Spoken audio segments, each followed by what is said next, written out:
Good Kid, M.A.A.d City just turned 11 years old, and today we're going to be reviewing and talking about this classic album that's near and dear to our hearts. Welcome back to the Voice Host Podcast. I'm 24K Logan. I'm Cameron, going mine.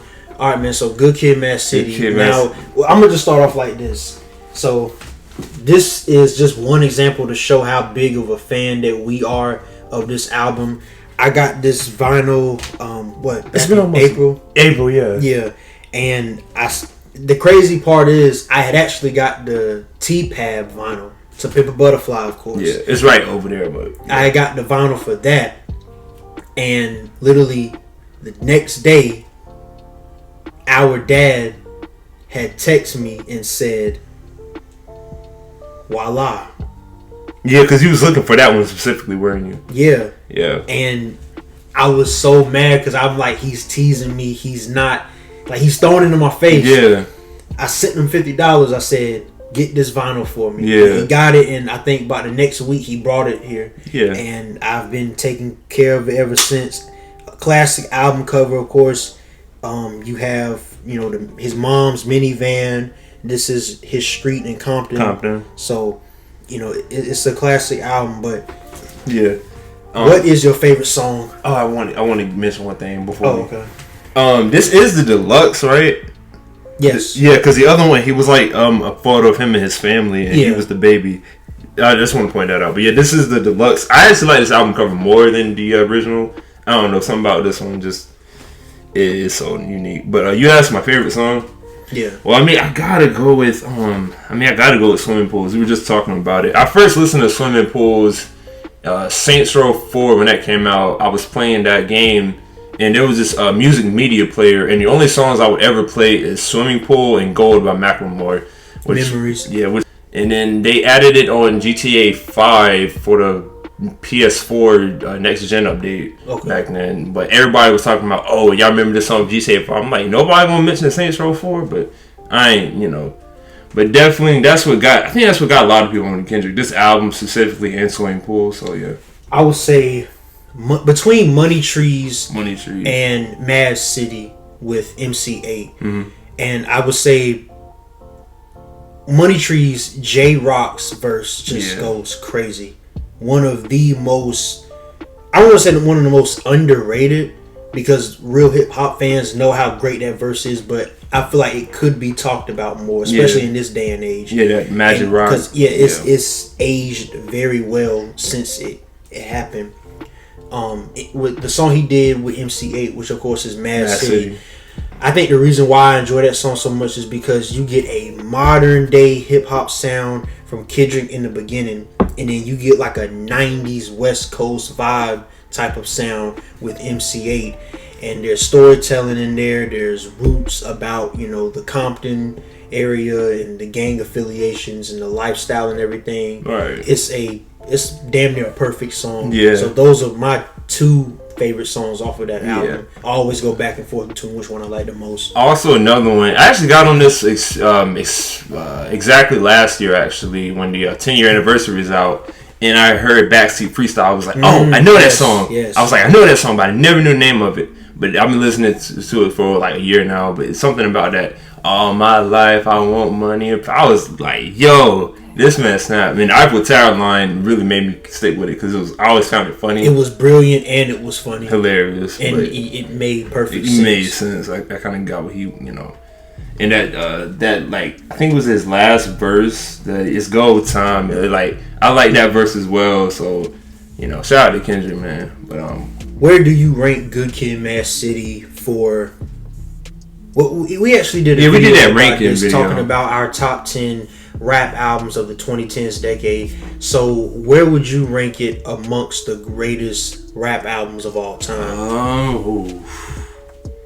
Because you can definitely say that it's the greatest album, or the greatest rap album of our era of hip hop of the 2010s decade. You can also make a strong case for it being a top 5, maybe even a top 3 West Coast album of all time. Right. It'll be extremely high on the list. I could give it a 5, since, like I said, I'm listening to more stuff that's more modern. I didn't really get into a lot of 90s music.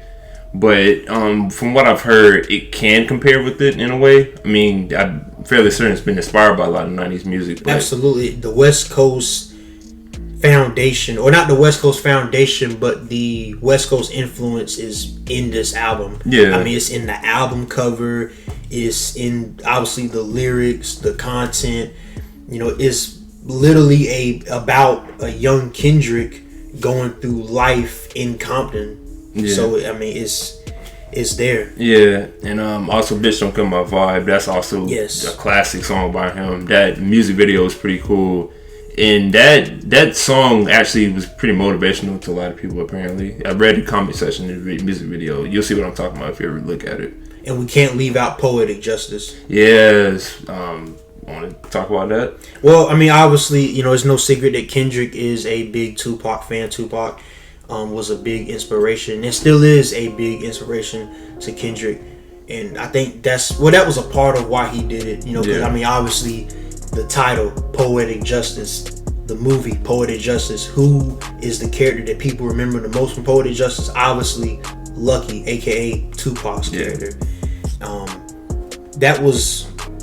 Would you say that song has aged well over the years? Because of course you got the Drake verse in it as well, right? And also you mentioned Poetic Justice. I'm like, well, both were in California, so because. And of course, I got my Poetic. Well, I'm not wearing it right now. We're not wearing it. I have a Poetic Justice sweater, hoodie. What was that about the? You said at one point, I think you mentioned in the video, you said it was the greatest storytelling album of all time. It's definitely in contention. Right. When I think of great storytelling albums, Good Kid, M.A.A.d City is up there. Ready to Die by Biggie, which I think I'm about to give up too much information if I say my overall opinion of Ready to Die by Biggie.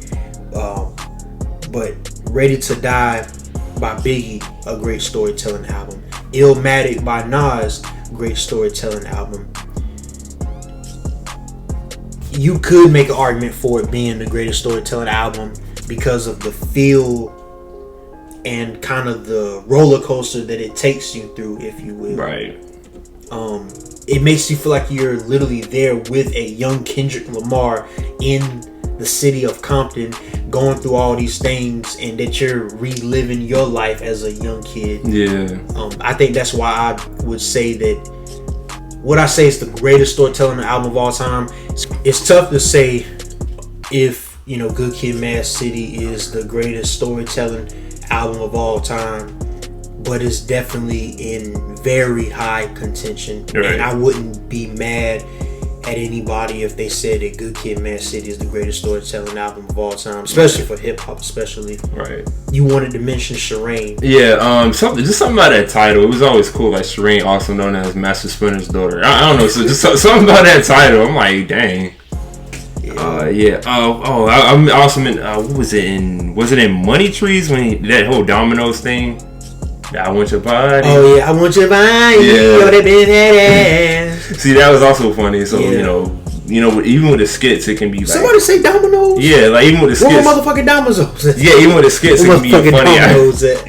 Even with the skits, it can be a funny album. So but it really ages well, and I think it will continue to age well. So, it's a moment in time. A lot of nostalgia. I mean, when it came out in 2012, I was 11 when that song came out. I was 2012. I was 8.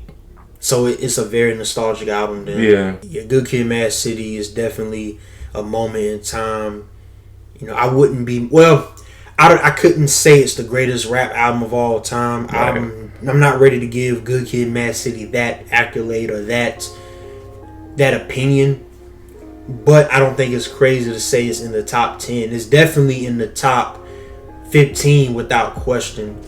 But for storytelling, you can make a very strong case that it's the greatest rap album of all time. For the storytelling aspects anyway. And then you throw the skits in there and everything. But a moment in time, very nostalgic. Age as well. And it's going to be interesting to see how we talk about this album, say, in the next 5-10 years roughly. Definitely. With this album, definitely. So... But we appreciate everybody for watching this video. Thanks for all the love and the support. We got more content on the way as always. If you're a Kendrick fan, comment down below how you feel about Good Kid, Mad City. Where would you rank this album in Kendrick Lamar's discography? How do you feel about the album overall? If you like this video, give it a thumbs up. Please leave us a subscription. It would help us out a lot. As always, peace and love to everybody. Until next time. All right, 3, 2, 1.